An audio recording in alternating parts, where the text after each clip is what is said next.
అపూర్వతో గగన్ చెప్తూ ఉంటాడు. నేను అవునని చెప్తే నీ భూమి మనసు విరిగిపోతుందని నీ వేపకాయంత వెర్రే కదా అని అడుగుతూ ఉంటాడు. నాకు ఈ ఆస్తిలో చిల్లి గవ్వ కూడా అవసరం లేదు. నువ్వు డౌట్ పడాల్సిన అవసరమే లేదు అని గగన్ అయితే తన నిర్ణయం చెప్తాడు. అలాంటప్పుడు నీకెందుకురా ఈ ఆస్తితో పని అని అపూర్వ నిలదీస్తుంది. అన్నట్లు అత్తయ్య అని గగన్ అనగానే రే ఎవరా నీకు అత్తయ్య అని అపూర్వ కోప్పడుతుంది. జస్ట్ షటప్, నేను అంటున్నది అత్తయ్య అని నిన్ను కాదు అని శోభచంద్ర ఫోటో వైపు గగన్ వేలు పెట్టి చూపిస్తూ ఉంటాడు. ఆ అత్తయ్య గురించి మాట్లాడుతున్నాను అని గగన్ శోభాచంద్ర ఫోటో ముందు నిల్చొని చూడండి అత్తయ్య, మీరు అందరికీ దూరం అయిపోయారు, కానీ మీ కళలు మాత్రం నెరవేర్చాల్సి ఉంది. కాబట్టి భూమి మీ కళ్ళన్నింటినీ నెరవేర్చాలని చెప్తోంది. కాబట్టి భూమి ఆ కళ్ళన్నీ నెరవేర్చాలి అంటే ఈ ఆస్తి కావాలి. అందుకే భూమి సంతకం చేయనని చెప్తోంది. ఐ రైట్ భూమి అని గగన్ అడుగుతుంటే అవునండి, మీరు చెప్పింది ముమ్మాటికి కరెక్టే అని భూమి చెప్తుంది. చూడపూర్వ, ఆస్తి పేపర్లపై సంతకం చేస్తేనే పెళ్లి జరుగుతుందన్న నీ కండిషన్ని నేను అడ్డుకుంటున్నాను. మా పెళ్లి వైభవాన్ని నువ్వు ఏమాత్రం అడ్డుకోలేవు అని గగన్ చెప్తాడు. భూమి బయలుదేరదామా అని గగన్ అడుగుతూ ఉంటే ఆహా లేదు, నేను ఒప్పుకోను అని మీరా భూమితో అంటుంది. అత్తయ్య ప్లీజ్ అత్తయ్య, గగన్ గారు నన్ను పెళ్లి చేసుకోబోతున్నారు. ఆయన కోరిక తీర్చే బాధ్యత నాపై ఉంది కదా అత్తయ్య. నిజమే కదా మామయ్య అని భూమి అడుగుతుంటే కరెక్టే భూమి అని కృష్ణప్రసాద్ అంటాడు. ఇక మీరా అది విని షాక్ అవుతుంది. గగన్ భూమికి చెయ్యి అందిస్తూ ఉంటాడు. భూమి అయితే గగన్ చేతిని పెనవేసి పెట్టుకుంటుంది. ఇక వెళ్తూ ఉంటారు. గగన్ భూమి చాలా సంతోషపడుతూ చూసుకుంటూ జంటగా వెళ్తూ ఉంటారు. అపూర్వ అయితే అది చూసి కోపంతో రగిలిపోతూ ఉంటుంది. అందరినీ నాలాగే కంట్రోల్లో పెట్టాలనుకుంటే ఉండరు కదా చెర్రి అని కృష్ణప్రసాద్ అంటాడు. కేపీ అని అపూర్వ గట్టిగా అరుస్తుంది. నేను నా పెద్ద కొడుకే చెప్తున్నాను అంతే, అయినా కూడా అత్త మీద కోపం దొత్త మీద చూపించడం అంటే ఇదే. పదరాచరణ్ అని కృష్ణప్రసాద్ అంటాడు. మీరా మనం ఇలాగే చూస్తూ ఊరుకోకూడదు అని అపూర్వ చెప్తుంది. చెప్పుదునా ఏం చేయాలో నేను ఇప్పుడు నిప్పుల్లో దూకడానికి కూడా రెడీ అని ఇక మీరా అంటుంది. సమయం వచ్చినప్పుడు ఏం చేయాలో చెప్తాలే అని అపూర్వ చెప్తుంది. అప్పుడే నక్షత్ర బావెక్కడ అని డ్రెస్ మార్చుకొని ఎక్కడికి వస్తుంది. ఇంకెక్కడ బావా, ఆ భూమి మీ బావ ఇద్దరు కూడా చట్టాపట్టాలు వేసుకొని షాపింగ్కి దానికి దీనికి వెళ్ళారు అని గోరింటాకు సుజాత అంటుంది. నువ్వు మా బావ వచ్చే వరకు ఏడుస్తూ కూర్చో, చేసేది ఏమీ లేదు అని గోరింటాకు అంటుంది.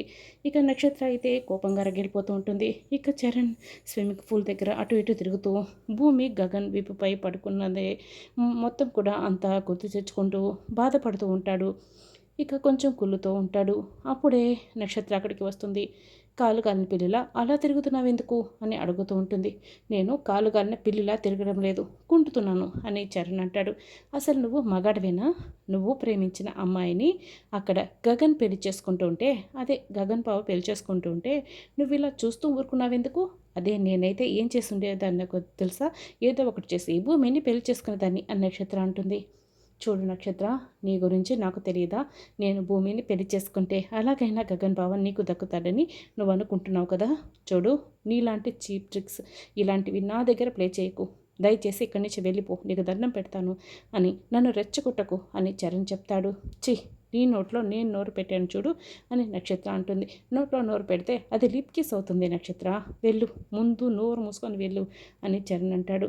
ఇక చీ కొట్టి నక్షత్ర వెళ్ళిపోతుంది. ఇదంతా కూడా కృష్ణప్రసాద్ వింటూ ఏంటి వీడు భూమిని ప్రేమించాడా అని తనలో తాను బాధపడుతూ ఉంటాడు. ఇక గగన్ భూమి ఇద్దరు కూడా రెస్టారెంట్లో ఒకరినొకరు చూసుకుంటూ కళ్ళల్లో కళ్ళు పెట్టుకొని చూసుకుంటూ ఉంటారు. అప్పుడే భూమి హలో తలతిక గారు అని పిలుస్తూ ఉంటుంది. చెప్పండి తైతక్ గారు అని గగన్ ఇక భూమినే చూస్తూ ఉంటాడు. మనం రెస్టారెంట్లో ఉన్నాము అని భూమి చెప్తుంది. తెలుసు అని గగన్ చెప్తాడు. మరి రెస్టారెంట్లో అందరూ చూస్తున్నారు, మీరు నన్ను ఎలా కొరుకు తినేలా చూస్తూ ఉంటే చూసి అందరూ ఏమనుకుంటారు, నేనేమైపోవాలి అని భూమి అంటుంది. అప్పుడే గగన్ ఇక తేరుకుంటాడు. చూడు, నేనేం అంతలా చూడలేదు, జస్ట్ నా భార్యని క్యాజువల్గా చూశాను అని గగన్ అంటాడు. ఛా, నీకు అసలు కవర్ చేసుకోవడం కూడా రాదు అని భూమి అంటుంది. నీకు ఒక సర్ప్రైజ్ అని భూమి చెప్పడంతో ఏంటి అని గగన్ అడుగుతాడు. నేను నీకోసం డ్రెస్ తీసుకొచ్చాను అని కింద 2 డ్రెస్సులు ఉంటుంది. అందులో ఒక డ్రెస్ కవర్ తీసి టేబుల్పై పెడుతుంది. నువ్వెప్పుడు షాపింగ్ చేసావు అని గగన్ అడుగుతూ ఉంటాడు.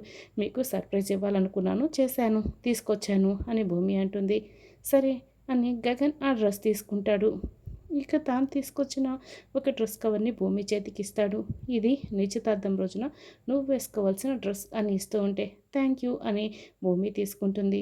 ఇక భూమి టీ తాగుతూ ఉంటుంది. గగన్ వాటర్ తాగుతూ టీ చాలా బాగుంది తైతక్క గారు అని చెప్తూ ఉంటే భూమి నవ్వుతూ మీరు తాగుతున్నది వాటర్ అని చెప్తుంది. అది నువ్వు తాగుతున్న టీ చాలా బాగుందా అని అడుగుతున్నాను అని గగన్ అడుగుతాడు. చెప్పాను కదా మీకు కవర్ చేసుకోవడం ఏమాత్రం రాదు అని. మీ టీ తాగి ముందు ఎలా ఉందో చెప్పండి అని భూమి చెప్తుంది. ఇక ఇద్దరు టీ తాగుతూ ఒకరినొకరు చూసుకుంటూ ఉంటారు. అప్పుడే గగన్ భూమి చేతిని మెల్లగా పట్టుకుందామని భూమి చేయి వరకు తన చేతిని తీసుకొస్తాడు. మళ్ళీ వెనక్కి తీసుకోవడం అలా రెండుసార్లు చేయడంతో మూడోసారి భూమినే గగన్ చేతిని గట్టిగా పట్టుకుంటుంది. ఇక గగన్ అయితే చాలా షాక్ అయ్యి ఇంకోవైపు సంతోషపడుతూ భూమి వైపు ప్రేమగా చూస్తూ ఉంటాడు. మిమ్మల్ని ఒకటి అడగనా గారు అని అడుగుతూ ఉంటే అడుగు అని గగన్ కల్లాపుతూ ఉంటాడు. మనసులో ఇంత ప్రేమను పెట్టుకొని ఎందుకు నన్ను దూరం పెట్టారు, ఎందుకు నన్ను ఏడిపించారు అని భూమి అడుగుతూ ఉంటుంది. వెంటనే గగన్ భూమి చేతిని వదిలేస్తాడు. నీకోసమే భూమి అని గగన్ చెప్తాడు. నా కోసమని ఎలా చెప్తున్నారు? నేను బాధపడితే మీరు సంతోషంగా ఎలా ఉంటారు అని భూమి అడుగుతుంది. ముమ్మాటికి నీకోసమే భూమి. ఈ పెళ్లి వల్ల నువ్వు మీ నాన్నకి దూరం అయిపోయావని, భవిష్యత్తులో ఎప్పుడూ బాధపడకూడదని నేను నిన్ను దూరం పెట్టాను. మరపు కొన్నాళ్ళకి మనిషిని మార్చేస్తుందని నేను నమ్మాను. అందుకే నేను నిన్ను దూరం పెట్టాను. ఎందుకంటే నువ్వు ఈ ఊరికి వెతుక్కుంటూ వచ్చింది మీ నాన్న కోసం, నా కోసం కాదు. ఒక మనిషి జీవితంలో నాన్న ఉంటే ఎలా ఉంటుంది, లేకపోతే ఎలా ఉంటుంది అన్న డిఫరెన్స్ నాకు తెలుసు భూమి. ఇంత ప్రేమ పెట్టుకొని నన్ను ఎలా దూరం పెట్టావని నువ్వు ప్రశ్న అడిగావు కదా భూమి. నేను ఒక ప్రశ్న అడుగుతాను, దానికి సమాధానం చెప్పు భూమి. నీకు నన్ను మీ నాన్న సరిచంద్రని ఎవరినో ఒకరిని కావాలనుకునే పరిస్థితి వస్తే నువ్వు ఎవరిని సెలెక్ట్ చేసుకుంటావు భూమి, చెప్పు భూమి అని గగన్ అడుగుతూ ఉంటాడు. భూమి బాధపడుతూ ఏడుస్తూ ఉంటుంది. చూసావా భూమి, నేను అడిగిన ఈ ప్రశ్నతో నువ్వు ఎంత బాధపడుతున్నావో, ఎందుకు నేను దూరం పెట్టానన్న ప్రశ్నకి నీకు సమాధానం దొరికినట్లే కదా భూమి అని గగన్ చెప్తాడు. పద భూమి వెళ్తాం అని గగన్ ఇక బిల్ పే చేస్తూ ఉంటాడు. భూమి అయితే కలండర్ నీళ్ళు పెట్టుకొని బాధపడుతూ ఉంటుంది. ఇక చరణ్ స్విమ్మింగ్ పూల్ దగ్గరే భూమిని తలుచుకొని బాధపడుతూ ఏడుస్తూ ఉంటాడు. అప్పుడే కృష్ణప్రసాద్ అక్కడికి వస్తాడు. రే చరణ్, నువ్వు భూమిని ప్రేమించావా అని అడుగుతూ ఉంటే, లేదు నాన్న, నేను భూమిని ప్రేమించడం ఏంటి నాన్న అని బాధపడుతూ ఉంటాడు. అప్పుడే కేపీ చరణ్ని దగ్గరికి తీసుకుంటాడు. నిజం చెప్పు అని అడుగుతూ ఉంటే చరణ్ ఇక బాగా బాధపడుతూ ఏడుస్తూ కృష్ణప్రసాద్ని ఒక్కసారిగా హక్ చేసుకుంటాడు. అవును నాన్న, ప్రాణం కంటే ఎక్కువగా ప్రేమించాను నాన్న, నేను ఎంత ప్రేమించాను అంటే అని చెప్తూ ఉంటాడు.